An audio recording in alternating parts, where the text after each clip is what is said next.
এরপর দিনে আসছি, তখন বলছি দিনে কিছু কাজ আছে, দিনের কাজগুলো যদি আমরা ঠিকঠাক মতো করি তাহলে রাতে তাড়াতাড়ি ঘুম আসবে ইনশাআল্লাহ। যদি না করি তাহলে ঘুম আসবে না। তো শেষ রাতে আল্লাহ পাক আসমানে নেমে আসেন, প্রথম আসমানে, এবং এই আহ্বান করতে থাকেন।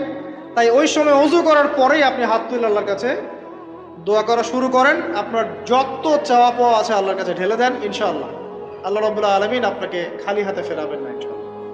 আল্লাহ পাক তো এমন করে বলেছেন যে কেউ হাত তুলেছে আল্লাহর কাছে আর আল্লাহ পাক সেটাকে খালি ফিরিয়ে দিবেন, এটাতে আল্লাহ লজ্জা বোধ হয়।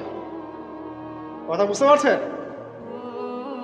আমাদের যাদের অনেক সম্পদ আছে বা সামর্থ্য আছে এবং মন আছে বড়, তাদের কাছে যখন কেউ সাহায্য চায় আপনার খালি ফিরে দিতে লজ্জা লাগে না? আপনার মনে হয় না যে চাইলেও এত করে কিভাবে না করে ফিরাই? আছে না এমন মানুষ? আছে না? আসলে দান সৎকা করার জন্য